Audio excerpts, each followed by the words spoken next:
اہم خبر کا تعلق ہے ریمنڈ ڈیوس سے اور اس کے بارے میں سنسنیخیز انکشافات ہوئے ہیں۔ یہ سنسنیخیز انکشافات ایک انفلوئنشل انٹیلیجنس سروس کی جانب سے ہوئے ہیں، جس کی اطلاع اخبار یورپین ٹائمز نے دی ہے، جس نے کہا ہے کہ روسی خبر رساں ایجنسی، روسی خفیہ ایجنسی SVR جو کہ غیر ملکی انٹیلیجنس کا کام کرتی ہے روسی حکومت کے لیے، اس نے معلومات جمع کی ہے اور اس معلومات کے مطابق ریمنڈ ڈیوس کا پاکستان میں کام انتہائی خطرناک تھا۔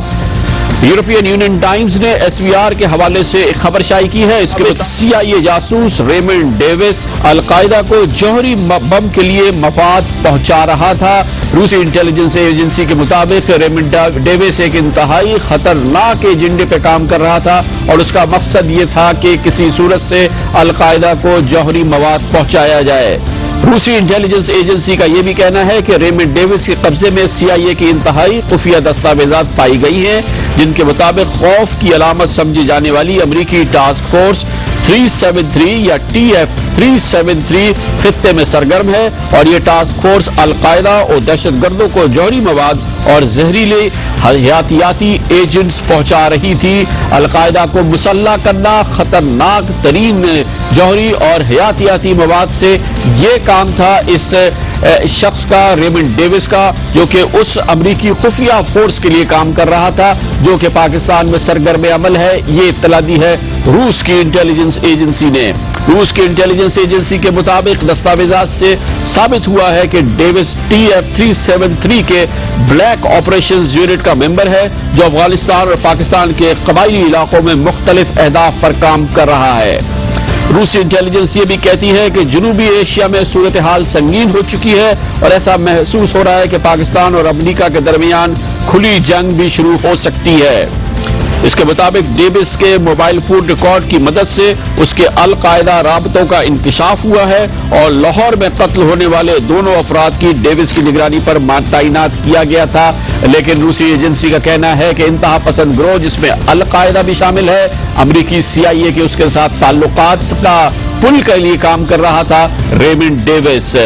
اس کے مطابق جو کہ روسی انٹیلیجنس ایجنسی کا کہنا ہے اور یہ یورپین ٹائمز نے شائع کیا ہے کہ ISI کے دعووں کے مطابق ڈیوس القاعدہ کو جوہری مواد پہنچا رہا تھا، جو پلان کے تحت امریکہ ہی کے خلاف استعمال کر کے ایک کھلی جنگ کا جواز پیدا کرنا تھا۔ امریکہ چاہتا تھا کہ اس قسم کا حملہ امریکہ کے اندر ہو اور اس کے بعد اس سلسلے میں امریکہ رد عمل کا اظہار کر سکے۔ یہ ایک خفیہ منصوبہ تھا۔ اس سے پہلے پاکستان میں انٹیلیجنس مبصرین یہ کہتے رہے کہ پاکستان میں ہونے والی دہشت گردی کے پیچھے کوئی بڑی بین الاقوامی سازش ہے۔ آج امریکی CIA کے اس پلان کے بارے میں روسی انٹیلیجنس نے یہ بھی کہا ہے کہ امریکہ ایک اور جنگ چاہتا ہے تاکہ ڈوبتی ہوئی عالمی معیشت پر مغرب کی بالادستی پھر سے قائم ہو۔ روسی انٹیلیجنس کا کہنا یہ ہے۔ اس کے علاوہ پاکستان کے میڈیا میں پاکستانی انٹیلیجنس کے ذرائع سے ریمنڈ ڈیوس کے حوالے سے جو خبریں شائع ہوئی ہیں، اس کے مطابق تفتیش کے دوران ریمنڈ ڈیوس کے تحریک طالبان پاکستان کے ساتھ قریبی تعلقات کا انکشاف ہوا ہے۔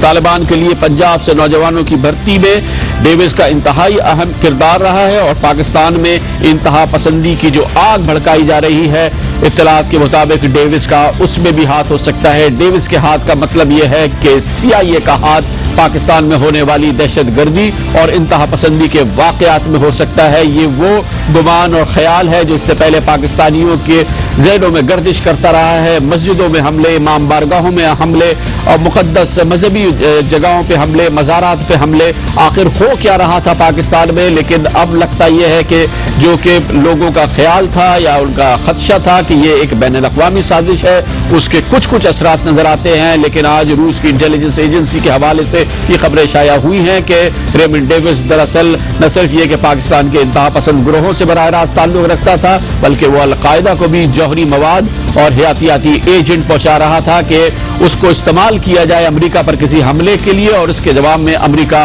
بڑے رد عمل کا اظہار کرے۔ خطرناک ایجنڈا تھا ریمنڈ ڈیوس کا اور پاکستان میں ایسے کتنے ریمنڈ ڈیوسز گھوم رہے ہیں۔ آج پورا مغربی میڈیا امریکی حکومت سے یہ سوال کر رہا ہے۔